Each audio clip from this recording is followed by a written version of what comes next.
Then all the gods went to their thrones and came to a decision. They would make the lord of dwarves out of Ymir's blood and his rotting limbs. Then they made Matsognir. He was lord of all dwarves, and next they made Durin.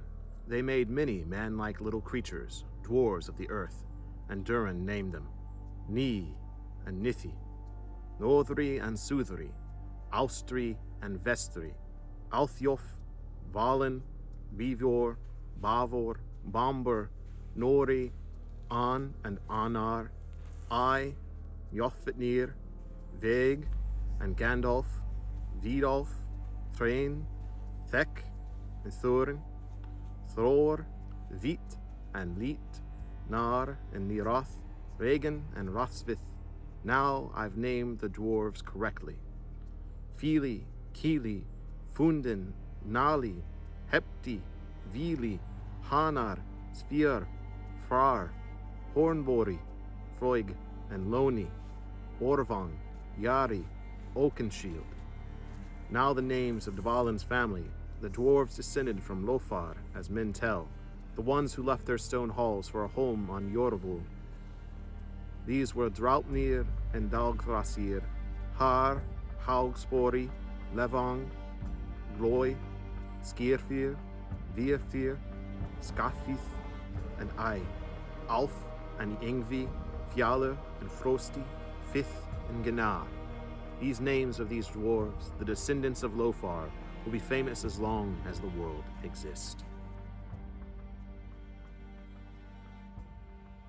So what I just read to you are the names of the dwarves within Norse mythology. And in this video, I want to discuss their relationship in Norse mythology, but also like the global folklore around dwarves. Because now, obviously, within our modern minds and our modern interpretations, we see dwarves as these big bearded, Lord of the Rings type of beings. Now, this is sometimes the case when it comes to the description, but when we actually dive a little bit deeper, you're going to find that they are often more elf-like in the traditional sense of the house elf, but they're darker in complexion, a little bit more mischievous, and they do like to craft things. So there's a lot to talk about in this video, and I do hope you enjoy it, and I hope you find a lot of this information interesting as we discuss dwarves within mythology, folklore, and what in the world do we do with them today.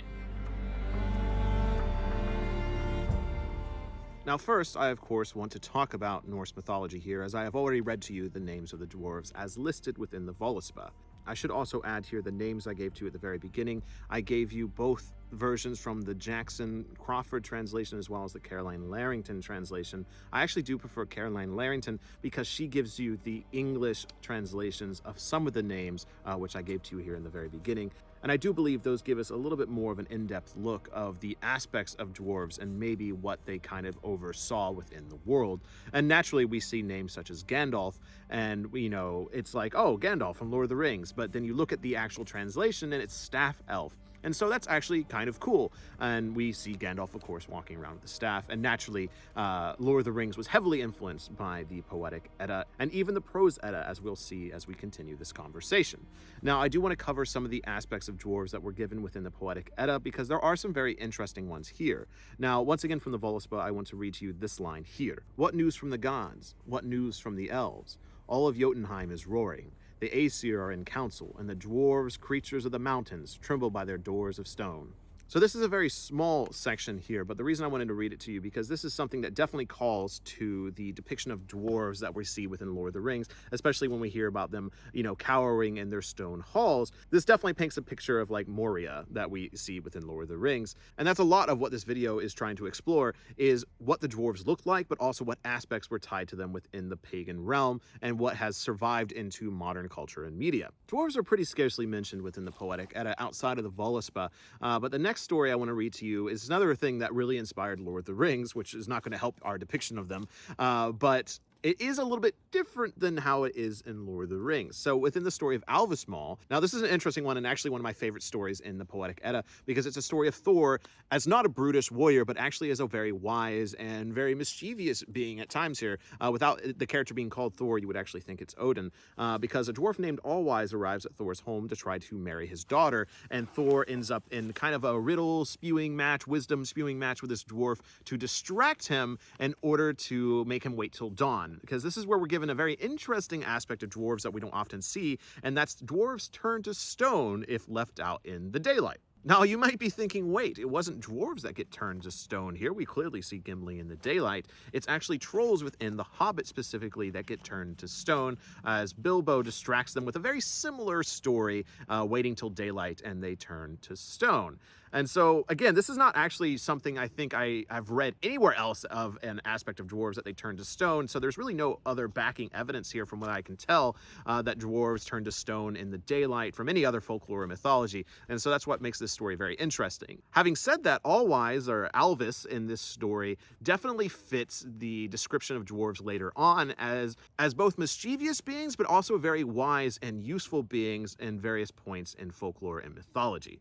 Now, these interesting points in folklore and mythology mostly come from the prose edda, because again, this is kind of it when it comes to poetic edda. So the prose edda contains a lot of the stories of the dwarves that we know, in particular the stories of them crafting and blacksmithing things such as Mjolnir and Draupnir.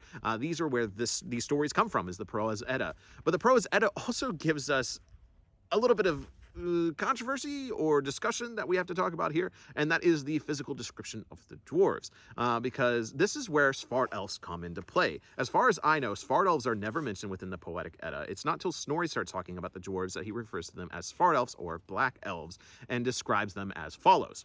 Many splendid places are there. There is one place that is called Alfheim. There live the folk called the Light Elves. But dark elves live down in the ground, and they are unlike them in appearance and even more unlike them in nature. Light elves are fairer than the sun to look at, but dark elves are blacker than pitch. And later on, he also refers to another dwarf within the story of the One Ring that Loki steals from a dwarf within a cave after this whole incident where they kill an otter that was actually a shapeshifted son of a sorcerer. Very interesting story. But we also have another story of a dwarf being referred to as a black elf. Now, this is something that we're actually going to see further on in the folklore category here. But before we move into there, it's just important to note that Snorri does refer to them as black elves. But at least as far as I know, the Poetic Edda never refers to them as black elves or dark elves. They simply refer to them as dwarves. Now, here within the Prose Edda, as I already mentioned, we get the very famous story of the forging of Mjolnir and Loki biting the eyelids of the dwarves and causing mischief while they're crafting various things within the famous objects and artifacts within Norse mythology, but most famously here Mjolnir, because he actually bites one on the eyelid and then they make Mjolnir a little too short, and that's one of the things that gives it its aspect. Ooh, the sun is coming in here. Another thing to note about this story of Loki causing mischief with these dwarves is the fact that the gods often call upon the dwarves for assistance, which we never actually see them do with the elves, or at least in not any surviving stories. And this is something, again, we'll see within folklore, is gods and heroes calling upon the dwarves for assistance in various tales.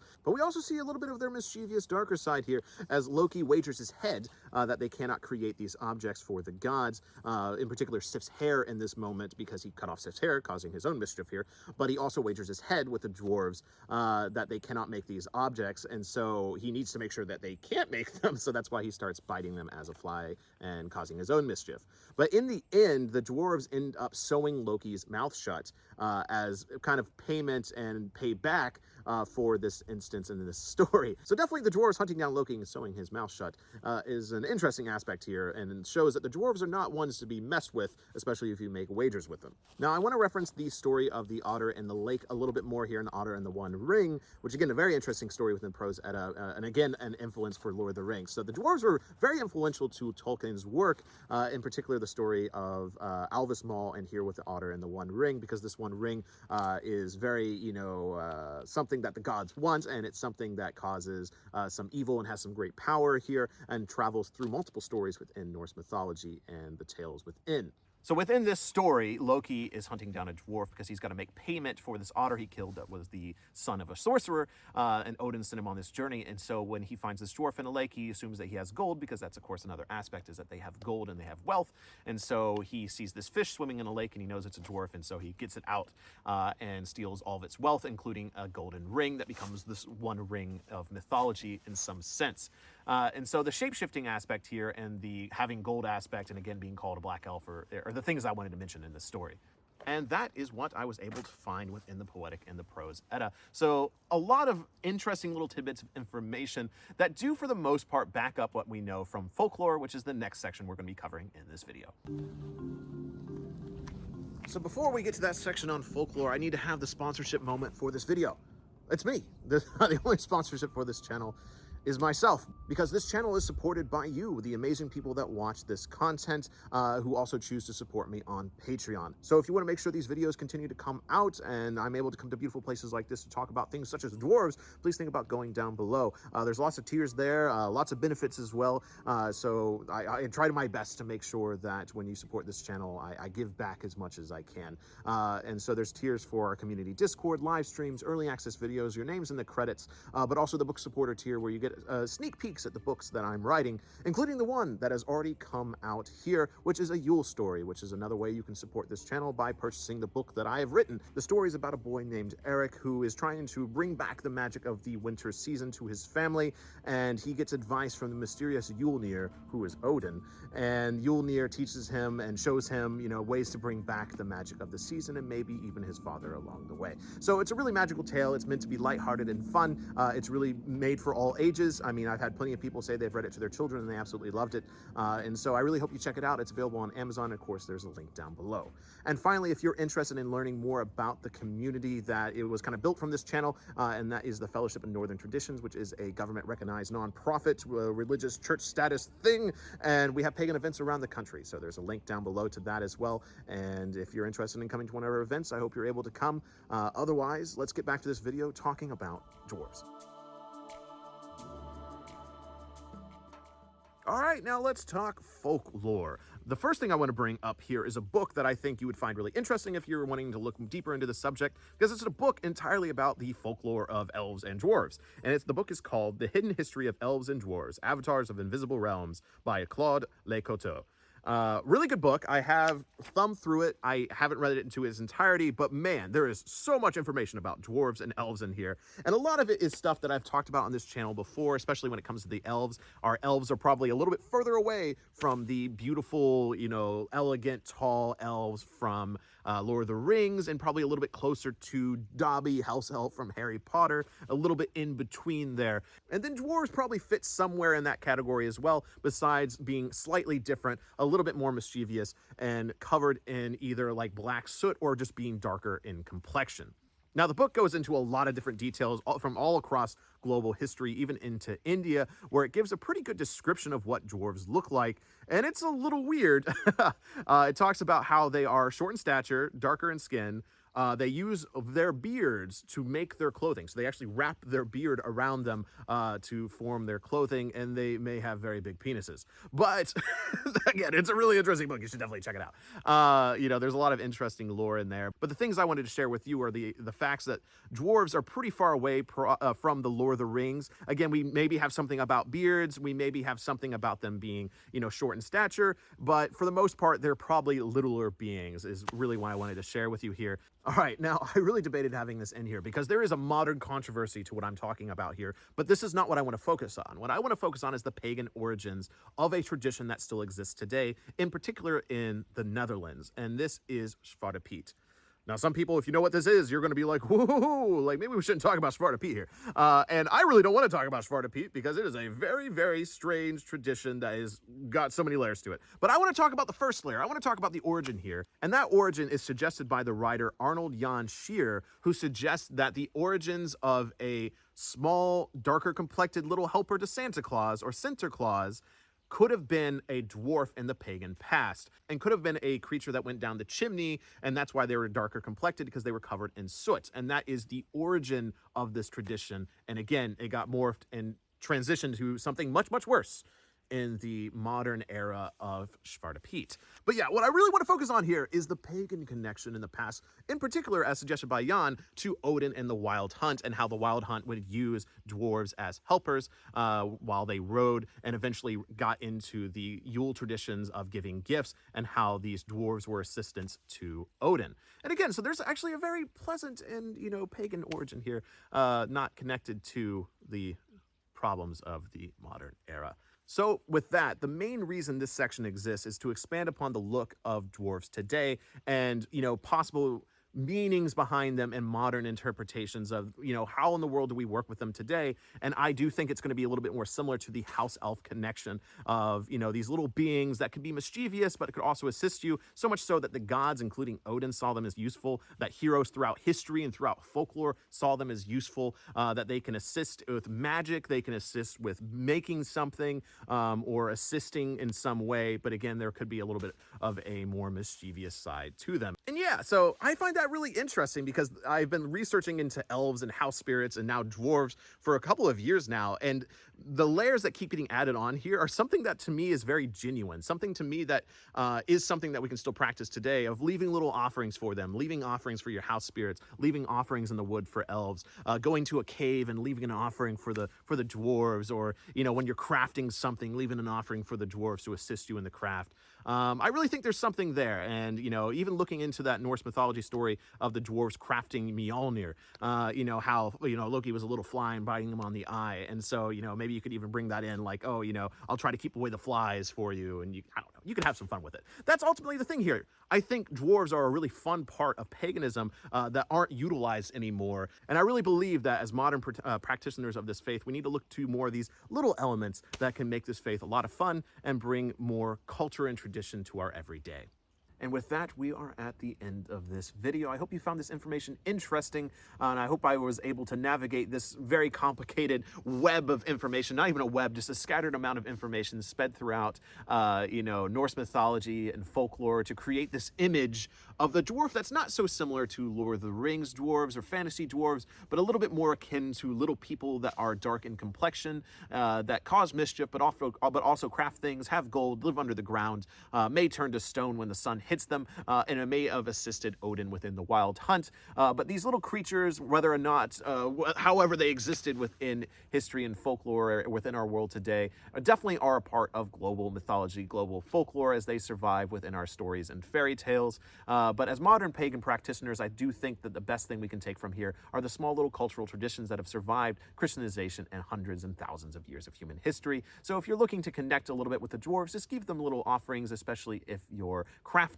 or making something. But I don't think there's any form of worship here when it comes to the dwarves. I just think they're an aspect of mythology, folklore, and history that we can connect with in a small but, enchanting way. Because that's where I think paganism needs to go, is focusing on these small little enchanting aspects of life that make it a little bit more fun. Because life's kind of hard sometimes, and believing in little beings that are mischievous and craft and ride with the wild hunt and these things, that's just a lot of fun. So thank you to all these names going down here. These are the wonderful people that support this channel. Thank you all so very much for everything that you do for this channel, allowing me to make these videos, do this research and all that stuff. So thank you so very much. And again, if you're interested in getting your name on this list, please head down below to Patreon.